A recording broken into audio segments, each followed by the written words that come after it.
Hello and welcome to episode 6 of Greetings from Cybertron, your source for all things Transformers, especially the old stuff. Now, I am Phil, and joining me as always, Matt. I'm Shadama Fadafas. I am here. The mouthful of Reese's Pieces. That's what that's a reference to. Okay. I don't know. No, you traveled.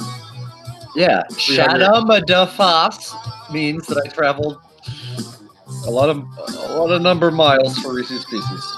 369 billion. Billion, damn.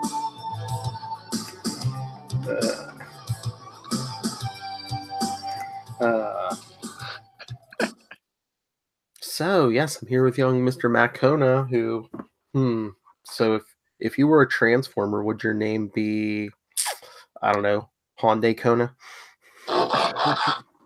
Hyundai Kona? Doesn't Hyundai have like a Kona? I think some kind of like SUV or something. Oh, maybe. I'm pretty sure. Yeah. I would definitely not I would be one of the ones that transforms into an item. Oh. Maybe a Walkman that would be that would collect the tapes. That's how I would foil Ravage. I would turn into a Walkman and eat him. You know, one of those that you can't even rewind it. You have to turn it to the other side and hit fast forward. That would be my special power. And I would be Wisecracker. That would be my name. Nice. Now you have to answer. Now you have to. That was just off the cuff. Now you gotta think of your vehicle first. Maybe a clever name after. I don't know. I've always wanted to fly, so maybe like a plane or something. Yeah. Are there any helicopter Transformers? I mean, not that we've seen so far. Not yet, but yeah, later on they get to somehow. I think they have at least a helicopter or two. Yeah, there's at least one Autobot and one Decepticon helicopter, but yeah, flying is cool. I think about flying. I thought about flying the other day. I saw birds and I thought, must be nice. That's right. Be nice. Matt Kona is like, I would like to take a big poop on somebody's car. Yeah, no. I want to be a water bird. That's what I want. Oh. I want to poop on someone's boat. Yeah. Oh, Lord. That's what sets me apart. What a great start. I was going to say, should we get to this issue? Speaking of flying, the cover we see Shockwave and Megatron battling over a helicopter. Yes, the U.S. Air Force helicopter. And Spider-Man only appears in the corner box. Yeah. I got a new Transformers action figure though. It's the issue 3 Spider-Man black costume. Oh, cool! Not really Transformers, just Spider-Man happens to be that one. Yeah. Cleaning up the house. Don't know what to do with this. Lack of space, but all right. Ready to jump into this? Yeah. Ceremonial coin flip. Oh, I don't care. Yeah. Oh, I'm not going to. What to see who starts it off? Yeah. Do you have the Harvey Dent coin? Yeah, I do. Nice. You want good side or bad side? I'm feeling good today. I'll go good. All right. Let's see.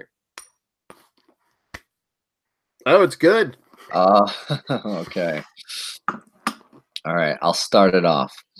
So he's from New England, people. He didn't even have to cheat. No, and there's no coin flip controversy here. In the wind-churned waters off the coast of Oregon stands this oil drilling platform, a gleaming steel testament to man's unceasing struggle to conquer nature. This platform is touted as the most productive and technologically advanced ever built.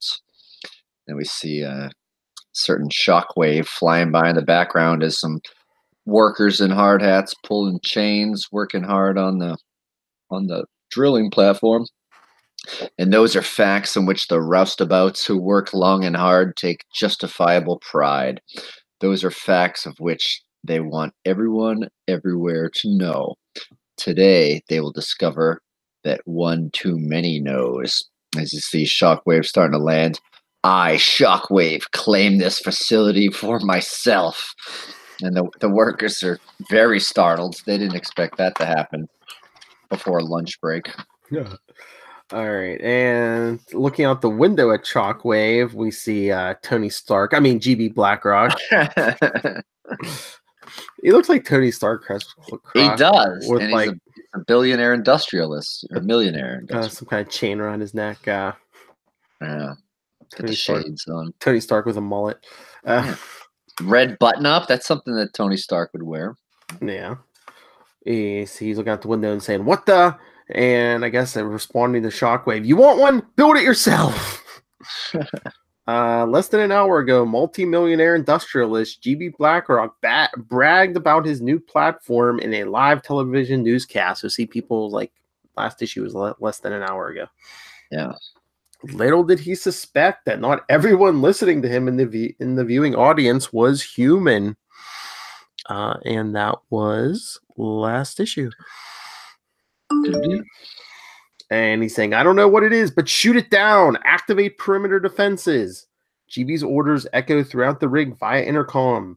And the response is immediate. Swarms of single-man hovercopters surround the invader. Meanwhile, deep within the infrastructure of the platform, Josie Beller, the computer wizard who designed most of the rig, operates the main control center. And she hears, fire up the automated weapons, Josie. Already doing so, Mr. Blackrock. The mortar cannons are taking aim right. Oh, now the worst of two evils. That's the title. As if performing a precisely choreographed dance, the hovercopters and automated weapons all fire in blazing unison at their target. And you see these kind of mini open-air helicopter hovercrafts by these employees of GB Blackrock. I can only assume the GB stands for Glony Blark. And they're pelting them with it. Crack! Zip, zip, zam! Klablams! Crack! Zip, zip again! But the total effect of the awesome torrents of artillery on Shockwave is as a fly swatter hitting an elephant. And then we get some credits. Bob Badiansky with the script. Alan Cooperberg on the art. Rick Parker lettering. Nell Yomtov coloring. The guy who provided us the editor's note from the page before, Jim Owsley, and editor-in-chief, Jim Shooter. And as the humans are attacking, Shockwave says, humans, your actions seek to delay my reign. I have no time to trifle with you. Heed me now, or feel the wrath of Shockwave. With unbridled fury, high-energy gamma ray beams flow into the rig again. Just dumping hovercrafts in its wake. And now I will attempt to find which way to the creamy center of an Oreo chocolate sandwich by completing this maze, or I'll turn the page. And again, Brzak! As you see, the onslaught continues. And again, wapoom! GB Blackrock is contacting on this very little walkie-talkie device. Josie! He's cutting us to pieces. The wire-guarded surface to air harpoons. Fire them now. And we see Josie, who we met on the telecast in the previous episode, I believe. Mm-hmm. Target is sighted and harpoon launch is commencing, Mr. Blackrock. And so she starts shooting harpoons, which are still bound with wires out of them. From the sides. And they hit Shockwave as he goes, Arg! Although a robot, Shockwave is alive, and the pain of the harpoons ripping through his armor plate is real indeed, but not enough to stop him as he pulls the entire section, I guess, where the harpoons came out of, as it breaks off with a crack. And the helicopters are still firing on him. I've got him lined up now. Let her rip. And he says, humans, you have been warned. There's no logic in continuing your attack. And a tremendous burst of light explodes out of Shockwave's gun barrel. It's blinding all the men flying near it until none remain afloat. We see him hovering over the what's left of the oil rig, still with the piece of it still hanging off him. Yeah, two soldiers are just floating on there on top of a door or a piece. I think it's one is named Rose, one is named Jack. I was gonna say, you beat me. I was gonna say, Kate Winslet and Leonardo DiCaprio. Yeah. And then we see in the darkened office, GB Blackrock now kind of looks like Doctor Doom, but not Doctor Doom, Doctor Octopus. The haircut and the glasses. But this is GB Blackrock. I hope everyone can hear me. We've lost. Take all necessary steps to abandon the rig. And we hear from the radio, Mr. Blackrock, I'm staying till we beat this thing. It's your rig. No one can take it from you. I don't care about this rig, Josie. Please listen to me. And as you see, Shockwave kind of snaps at some of his attackers, and you hear the voice of Blackrock say, we have no time to waste. As the last of his troops starts to crash down upon the employees, the falling debris sets off a chain reaction of electrical malfunctions throughout the rig. You see Josie getting lit up in an electrical shock, screaming, "Aye! Josie, what's wrong?" 90 seconds later, he goes down and sees Josie's body smoldering. Oh no, Josie! Fire surrounds them, wreckage everywhere. Hang on, Josie. I'll get you topside. But what awaits GB Blackrock? There is a sight he finds both awesome and horrible as Shockwave transforms from his space gun mode to his robot mode. As he's standing there in front of them, I shall allow all of you who remain to return to the mainland so that you may act as messengers to your fellow humans. Tell them the new era is here. The conquest of your planet by the Decepticons began today. But meanwhile, nice and accurate, 146 miles away, deep within Mount St. Hilary, inside an alien space vessel, the Ark, is Megatron, recently deposed leader of the Decepticons. He hangs suspended in a life support network that is repairing his recently suffered injuries. He finds the radio transmission he hears now as unwelcome as his present condition. As I guess he's getting, all the Decepticons are getting a transmission from Shockwave. This is Shockwave. All nominally functioning Decepticons are to depart at once for this facility. Coordinates are being relayed directly to your Cerebro mapping centers. As Megatron thinks Shockwave has triumphed. And worse, Cerebro. Yeah, Megatron is thinking to himself as he sees his former underlings being taken away or leaving on their own accord. The Decepticons obey him as if to mock me before my own optical sensors. Soundwave, rumble, and frenzy transform and board Skywarp and leave. See his hand is starting to move finally. He's been laid up for so long, and his anger is just powering him through. Traitors! All of you shall live to regret this day. All of you, particularly you, Shockwave. I love how it looks like the Decepticons are glowing when they transform now. Yeah. I don't know if Shockwave gave him an update to their system that makes it more dramatic when they turn. Funny. Might be a trick of the light. Who knows? But meanwhile, elsewhere in the Ark, you see Buster, as we saw at the end of the last issue, come across the head of Optimus Prime.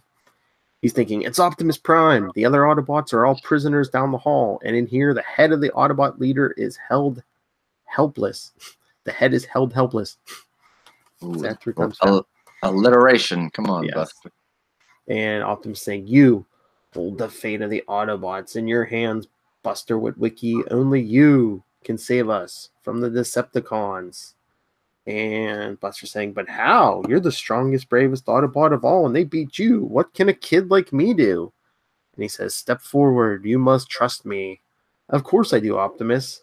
He says, you must Trust me, you must do what I ask of you. Oh, wonder what Power Pack and Spider-Man have to say about that. Oh, Okay. All nice right, keep going. He says, I promised Dad I wouldn't get involved with the Autobots anymore after I said goodbye. Last issue. All right. Oh, all right, Osley. We know it was the last issue. He says, but meanwhile, he came to the Ark. I'm not going to have anything to do with the Autobots anymore. Yeah. But I've got to. Optimus needs me. He says, you name it, Optimus. I'll do whatever you want me to do. Optimus says, disconnect from that console the 2 wires that lead to my forehead. Sure thing, Optimus. What are these wires for? There is no time to explain. You must hurry. Yeah, okay. Press each terminal against either side of your forehead. We will be in mind link. And he's thinking to himself, I'm sorry, Dad. And he does it, and boom, it's a regular Josie. I know, I was going to say, people are getting zapped left and right in this issue. I know. A powerful electrical charge surges through Buster Witwicky's brain. The pain is momentary but intense. A sun-like brightness turning to blackest black is the last image he sees. As he collapses to the ground with a little bit of flames licking out of his shirt. But then outside the cave entrance to Mount St. Hilary, an ambulance is parked, hidden by the brush. But there is more than meets the eye here. Take a drink. For this is Ratchet, Chief Medical Officer of the Autobots. He is also the sole Autobot yet to be captured by the Decepticons. As he's thinking, where's Buster? He should have returned from his scouting mission by now. If anything has happened to him, but then he sees Shockwave. Shockwave, he lives. But how can this be? Last I knew, he was still on Cybertron 4 million years ago. What's 4 million years between friends? Yeah. Details of his arrival on Earth were revealed last issue. And he's thinking now he flies toward the Ark. This doesn't look good for the Autobots or Buster at all. And I can't think of anything I can do but wait. And inside, we don't see it, but off panels, Shockwave must have transformed back into his robot mode. He walks over to Megatron. I trust your condition continues to improve, Megatron. Says, yes, Commander Shockwave. And Shockwave says, good. All functioning Decepticons will be needed at our new base. Even as we speak, Soundwave, Skywarp, Rumble, and Frenzy are repairing it. With the oil drilling platform R's, we now have a base that is both defensible and a dependable source of fuel. 2 goals that the Decepticons so abjectly failed to achieve while under your leadership, Megatron. But it is logical to turn our vision away from the past and toward the future, is it not?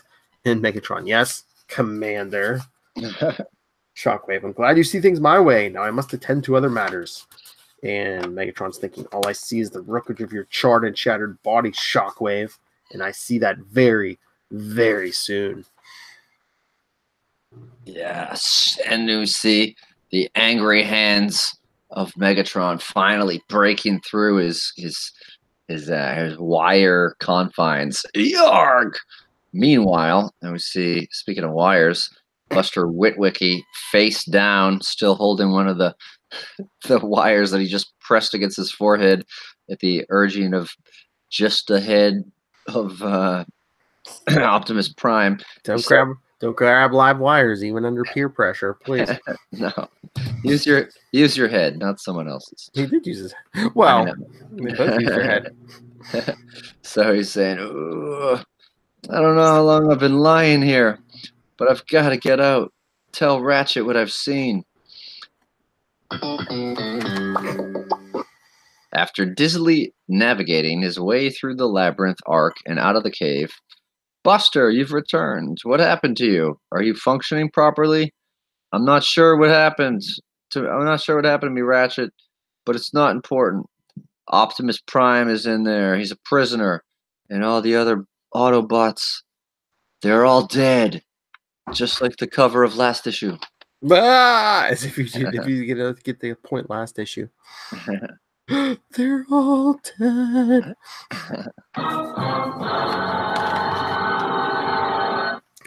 But we're not even going to get to ponder that for a second, because inside the Ark, we see Megatron is broken free because Shockwave hears a voice behind him. Shockwave! And he turns around and says, what? And we see Megatron pointing his arm in his fusion cannon right at Shockwave, and he says, you are relieved of command. Shoots him away with a raccoon. I'm sorry. The force of the blast from Megatron's fusion cannon sends Shockwave flying for miles over the Oregon landscape. Until he lands by slamming into a high school football stadium in the valley below. What the heck is that? As we see all these football players scatter, some barely making it out from underneath the, I guess, the ceiling of the, I don't know, it's in an indoor stadium. There's definitely, maybe it's the bleachers maybe that he kind of landed on. And the Valleymont number 69 says, I don't know, but I hope he's not playing for DeForest High this Saturday. And the coach, let's get out of here. Minutes pass until nearby.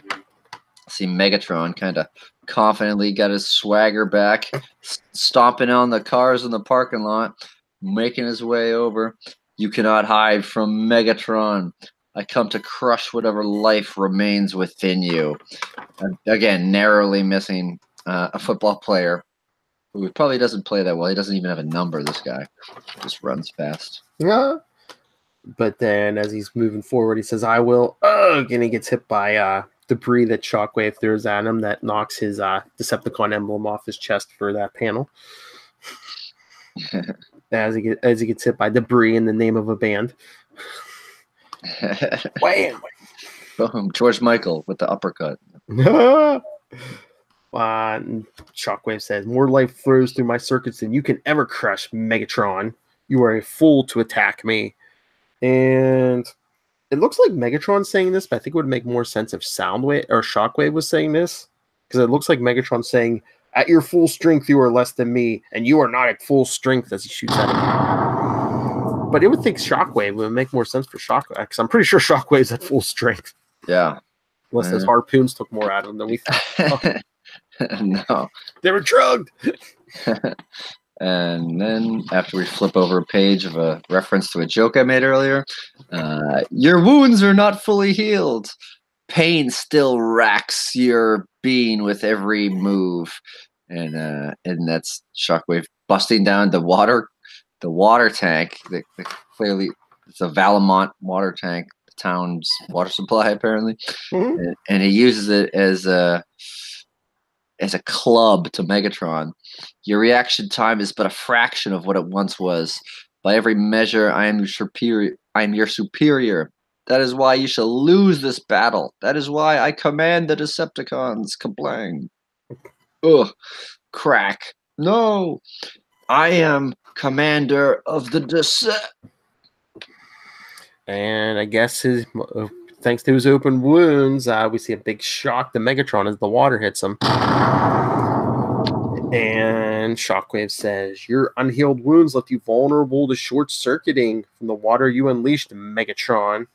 Your own misguided... We still see him sparking as Shockwave standing over. Your own misguided actions open the doorway to your doom.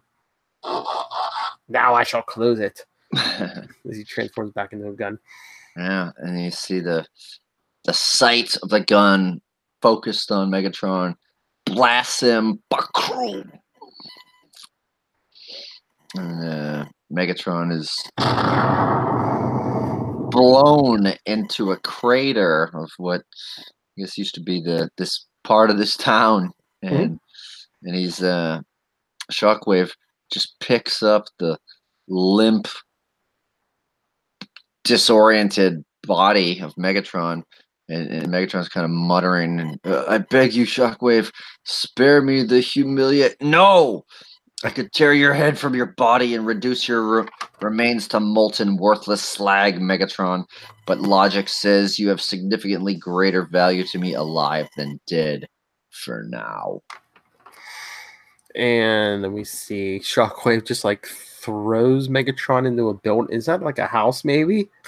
Yeah, it looks like some shingles. It kind of looks like a house that could have got blown down by the big bad wolf. It's like a straw house. It throws me to a tiki hut at this Washington high school. I don't know. I could just imagine like this house is one of the only buildings that remained intact. Then Shockwave just like throws Megatron through it, and people are living there like, "Hey, it was beat. You didn't need to talk your house, dude." Insult to injury. Yeah. Because Shockwave throws him to the house, says, "Your demise shall come at a time of my choosing, not yours." And Megatron's laying there thinking, "Letting me live is worse than any pain you can inflict upon me, Shockwave. You shall yet suffer for this indignity. You shall pay." And later, we see Shockwave carrying Megatron back into the Ark as Buster and Ratchet are still hiding in the bushes. As Buster says, "Shockwave carrying Megatron back to the Ark, and it looks like Shock just trashed him, but Megatron is the Decepticon leader, stronger and nastier than any of the others." And Ratchet says, "I find it hard to believe myself, Buster, but I'm afraid it matters little which of these two leads the Decepticons. Either one spells doom for the Autobots." Inside the Ark. And Shockwave has just kind of plopped down Megatron, whose legs are all akimbo and he's KO'd for sure. "Decepticons, before you is the shattered, ruined body of your former commander, Megatron. Now a barely functioning mockery of the power and cunning the Decepticon warrior should be. Examine him closely. Consider his fate. His is the fate shared by all those who oppose me." One by one, each Decepticon turns his gaze towards Megatron. A visible shudder stirs each mechanical form like a passing wave. He continues to address them. "All of you, Laserbeak, Buzzsaw, Thundercracker, Starscream, and Ravage, have recovered from your injuries? Are you of sound operating levels? I ask you to weigh carefully your response to what I ask of you now. Swear to me you resolve to conquer this pathetic planet. Swear to me you shall put no other before me. Swear to me your allegiance absolute and eternal." And on the next page, they do, as they all in unison, "Hail Shockwave, Decepticon Commander Supreme." Does that come with pepperoni? "We function for you and you alone." And we see Megatron muttering that same thing in the corner. "Hail Shockwave, Decepticon Commander Supreme. I function for you and you alone." Meanwhile, two souls, one organic, one mechanical, huddled together, seeking comfort from the despair that begins to fall over them, like the evening chill that settles on the mountainside. It's a really poetic ending. Mm-hmm. The evening chill. And then in the next page, we see an advertisement for Fred Hembeck Destroys the Marvel Universe. Way ahead of Cosmic Ghost Rider in that regard. Shooter command. I love Jim Shooter's wearing a overcoat and like a big fedora on his head. Yeah, it's like Inspector Gadget before Inspector Gadget. I know. I think this is pre-Inspector Gadget TV show, 85. I don't know. I feel like Inspector Gadget was late 80s. Let's see who can find Inspector Gadget Wikipedia. Brain, where's Brain and Penny when you need them? 83. Okay, maybe not. Yeah. Oh yeah, first premiered September 12th. Yeah, 1983.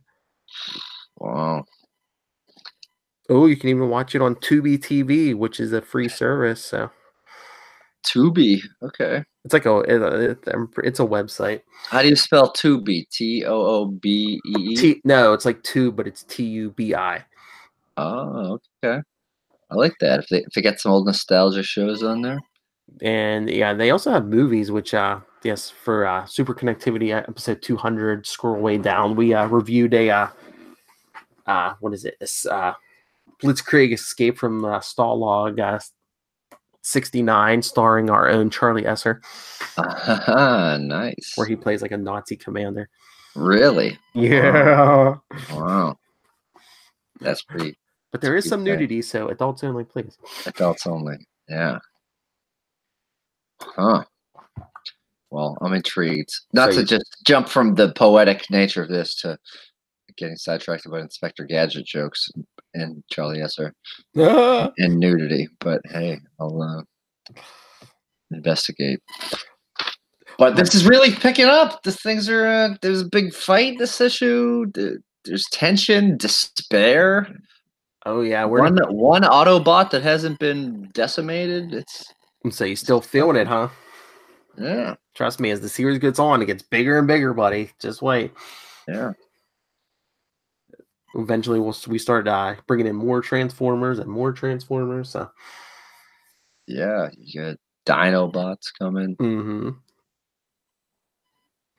All right. So, anything else, or should we break? No. I don't have anything else. I did, have a great time digging through the bins, and I found a bunch of stuff at this that Hampton Beach show. Nice, including finishing my Headmasters set. So, I don't know. Nice. Whenever that happens, I'm looking forward to it. So. And yeah, I'm going to try to reach out again, but I would like to get a hold of someone at IDW, maybe give us some review copies of the current series, so we could do old and new stuff here. So yeah, that'd be cool.